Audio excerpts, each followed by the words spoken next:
Whoa! Jeff and Jeremy in the morning. College football getting close to coming back. I think we talked about it last week. I have a friend that works for a Pac-12 school, actually Oregon, and he said that the talk is late November, probably right after Thanksgiving, the Pac-12 will get going again. I saw the Big Ten is talking about everybody else. I don't understand this. When everybody else is getting ready to wrap their seasons, the Pac-12 is going to join in and start their season. This doesn't. What do you mean, everybody else? Because there's a lot of conferences, like the Big Ten said they're going to go in late October. Yeah, it's Big Ten, about a month, Pac-12. But they're not going to. None of it's going to line up in order to have a college football bowl season. Yeah, how does that work? I mean, what do they just do it in the spring after these conferences are over? So then the SEC, by theory, then the SEC will have played their season, and they're just sitting back waiting a month and a half, 2 months. I guess that's what they do usually for the bowls, anyways. But even longer then, I guess 2-3 months. I was just thinking about how much money they're losing. I mean, think about. So do they? I'm sure they think a lot about how much money they're losing. I was thinking this is the time of year I usually go out and I buy new stuff. Like I buy new shirts or hats or something like that, and they're not playing, so I haven't even thought about that yet. And how much revenue they're going to lose just because they're not actually having games.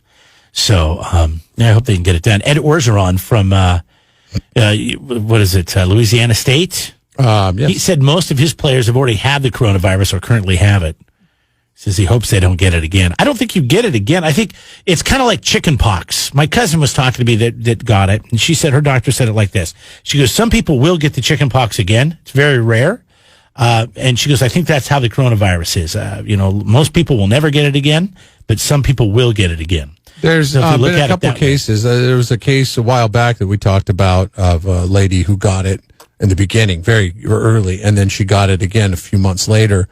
And she thought she had the antibodies, so she was donating her plasma, and then she was able to get it again. That story kind of went away. I thought it was kind of a big story because then she was donating plasma with coronavirus in it to other people. So she was actually a spreader, not a solver.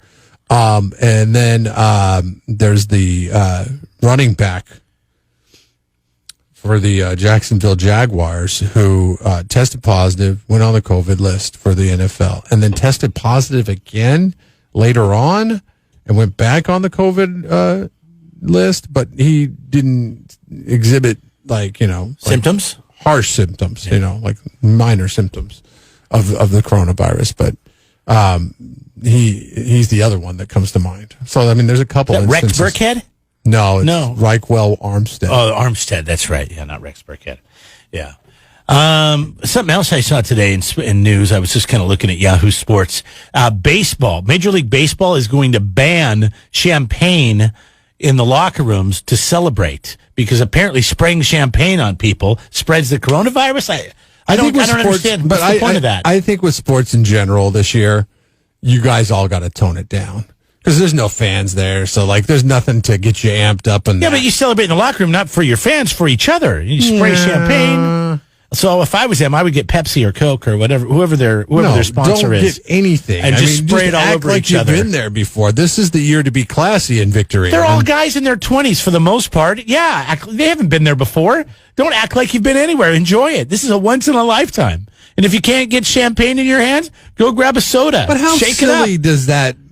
Okay, to put this in perspective, okay, nobody knows what ratings are. But when we get ratings, it's different. There's a bit of a celebration around here because we tend to do well in the ratings. So we celebrate, but we don't. How silly would it look like, say, if the guys next door got really good ratings and we walk in and they're spraying champagne on each other? Well, it's stupid. It's radio, and it's not the same. Exactly. But you're not the world champions. But there are some in this building that don't get good ratings on a regular basis. And if I were on those days when they come out, you don't see them. They just go home. Right. But if I were to walk in on a day that they got good ratings, and they're spraying champagne all over each other, I'd be like, come on, guys. That's how I feel about sports this year. I just think it's a little different. Because you win the World Series, spray it, man. Yeah, no, don't, because it's not the real World Series. This is an asterisk year, okay? It's true, though. I do agree with that. I see this year, yes. This year, maybe. Like, just don't. Any other year? It's a bit embarrassing if you're celebrating by yourself. I mean, what if you walked up on somebody eating at Denny's and they were by themselves and they're getting their free breakfast or meal on their birthday, and they're sitting there and they're singing to themselves, and they've got the streamers and the confetti and they're blowing out the candles on the cake. You feel bad for that person, right? Why wouldn't you feel bad for the people the grown men spraying each other with champagne? I don't know. It's just, something that grown men you don't typically see do. It's a vulnerable moment when men show emotion like that. Yeah, don't do it. All right, Jessica Rawls is our winner in week 1 of the Red Zone Challenge, brought to you by the North County Realtor, Fred Bruin, and the Hino Truck Dealer, Donahue Truck Centers. I wanted to say that right. It was Hino, right? Hino Truck Dealer. Now you got me saying it. Donahue Trucks in Santa Maria. She is, I think her team name is Rawls. And she went 13 out of 16. So all this week, 4 times a day, she gets to pick a Steve Miller song. Now, your daughter goes to a private school, so she's back in school. Like, she gets to go to class now. Mm-hmm. I bet she's really happy, right? Is she happy? Over the moon. What about your son? What's he do? Is he a daycare kid? He's preschool, but he's been able to go to preschool ever since. Yeah, so he's happy. Yeah. So I know a lot of kids want to go back to school. They want to see their friends, but they can't, so they're doing the Zoom thing. So I get kids acting out because they don't really have a lot of social time with their friends, except for when they see them in a classroom setting when they have to be on task, as Mrs. Ryder used to say. Mr. West, you need to stay on task. That was 3rd or 4th It's kind of hard for teachers, and I feel as if, like, we do these happy hour things at the end of the week. On our Facebook page. Yeah, on our Facebook page where we team up. Last week it was Brew at the Zoo. You can go and watch it. It was actually very funny. Happy hour. It was good. We got a lot of beer, and they put a lot of beer in us. And towards the end of those tend to be really, really fun. But on these things, it sounded like a good idea from our standpoint at first, because we're like, oh yeah, we just sit in our living room, drink beer, talk to people for an hour on the thing. But then you have the setup. You have the task of getting everybody to kind of communicate at the times in which they're supposed to communicate. Over talking each other. There's a delay in the internet. The internet's bad. Like if you go back and watch. Yours was bad in the Fridays, beginning. You have to go. You'll see that my internet was tearing down the entire broadcast for the first 10 minutes. Then my favorite is it's so awkward. Like I would, ask a question, and then usually kind of how it works is if I ask one, then Jeff will ask one, or if he asks one, and then we just kind of do it that way. It's just kind of unspoken. And so the guy finishes, and I'm waiting for Jeff, and I'm just sitting there looking, and everybody's sitting there looking for like 30 seconds, and then Jeff goes, yeah. Bear Market Right had to come in, save me with a song while I went and reconnected to the internet, and everything was fine after that. These are the kinds of challenges that you have to deal with. Now, in that instance, we're dealing with 5 or 6 people. Could you imagine dealing with 30, 35 people? Oh, yeah. And their kids? Oh, sure. They don't know that they need to go to another room and hardline into the router. They're just sitting there on their Chromebook. It's got to be frustrating. I know. It would be very tough for me because it's already tough enough for me to sit there when there's internet problems and it's not smooth, and it's just like, oh, God, how can anybody want to watch this when you keep... But... I can only imagine if you're a teacher and you're dealing with kids. So then there was sprinkle in the things that they're dealing with at their homes, which you don't have to worry about when they're in the class. I'm sure teachers' jobs are much harder in a video conference teaching setting than they would be when they're just teaching at school. Kristen Bell and Dax Shepard have 2 kids, 5 and 7, who develop a taste for O'Doul's. Apparently, Dax is a recovering alcoholic, and he drinks Duels all the time. So they have it in the house. And at dinner, I don't know, a while back, they said that the kids could try it. Since it's a non-alcoholic beer, right? It's just, it seems like kind of a douchey move if you're a recovering alcoholic and you drink the worst tasting beer in the world that has no alcohol in it. Yeah. Like that's they can pretend like you're doing something wrong. I would argue that I'm not, because it's non-alcoholic, and if anything, it opens up the discussion for why Daddy has to drink non-alcoholic beer, because some people lose their privileges with drinking. Drinking's not always safe. So, That's one way to go about it, I guess. how that was found out they were caught was the kids were in there doing their Zoom class, and mom walked in. Listen, I'm going to get a lot of flack for this. And let me start by saying I don't care. I mean, there's nothing wrong with it. It's just essentially a bubbly juice. There's nothing in it. We also talk to them very much about sobriety and the importance of it and why daddy can't drink, etc. They have like 15-minute breaks where they're allowed to jump around and grab a snack and wiggle it out. And I walk in to check on them at like 9:30, and both of them are drinking in O'Doul's on their Zooms. Oh, in their class? Yes. So they're sitting there drinking O'Doul's.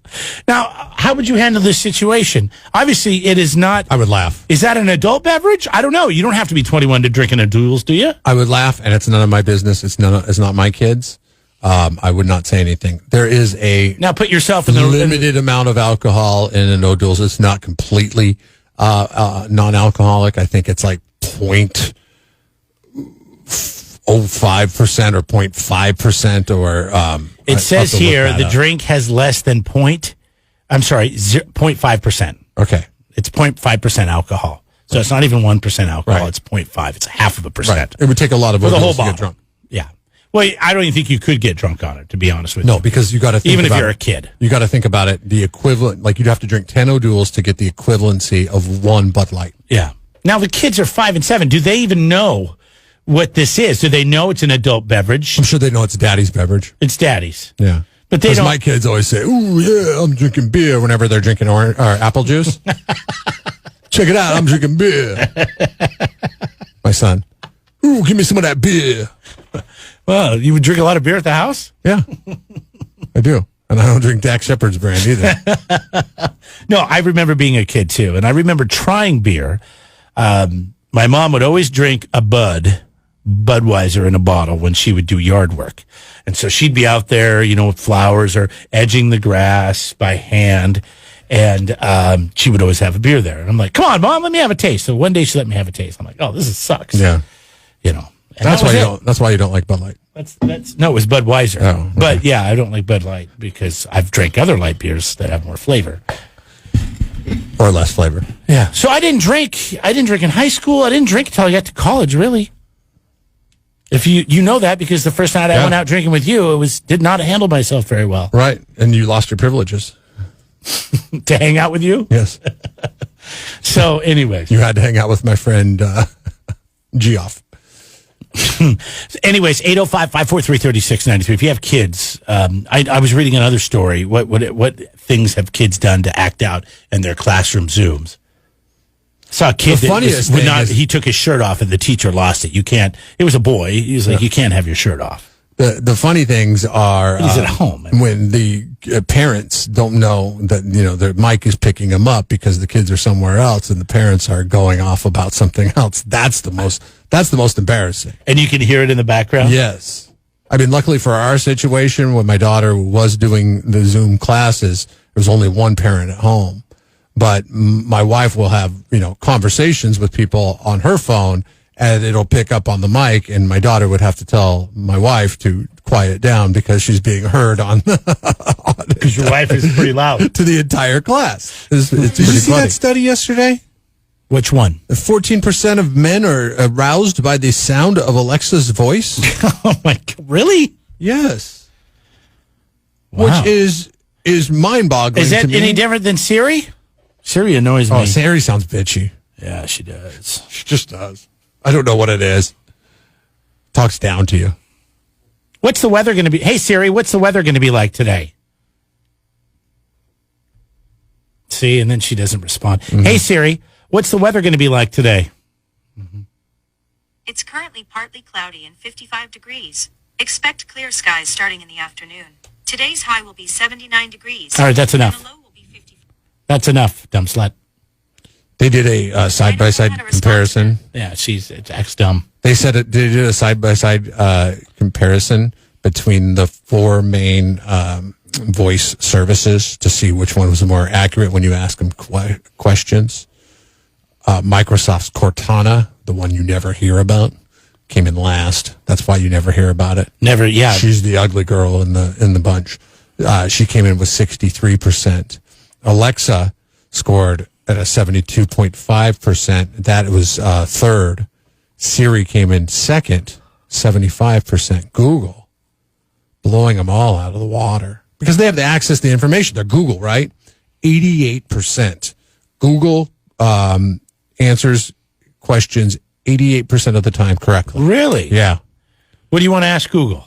I got a Google thing here. Mm-hmm. You want to ask him anything? No, because I got it on my phone. I wouldn't trust whatever. What's the smoke in voice search has been turned off? Oh, jeez. So you don't have it. Turn on permissions in computer settings. What was? Oh, I'm not going through. What was your thing? this. Well, my thing is it doesn't tell you on my phone at least. It doesn't tell you exactly what it is. It's going to happen. Like let me try to do what you just did. Hey Google, what's the weather going to be like today? And it doesn't give you a voice response. It just shows you on your screen. Oh. So if you're blind, Google's not good. But maybe that's a setting on your phone. If you are with sight, then you are okay. It could be a setting on my phone. Today it's going to be 80 degrees. What kind of in San Luis Obispo? Lonely person are you that if you get turned on by a computer voice? I mean, they made a mockumentary movie about this. I don't know, a couple years ago. Mm-hmm. What was it called? I forget. What was it? I don't remember. Was it, who was the actor? Was it Joaquin Phoenix? Might have been. That sounds right. Not Joaquin. Joaquin died, right? Which one? Yeah, Joaquin. Joaquin didn't die. I don't remember. River Phoenix. River Phoenix? River Phoenix died. Yeah. Joaquin's alive. Yeah. Joaquin's the one that went on Letterman. He's walking. He's alive and walking. So, I'm trying to think. He's the walking Phoenix.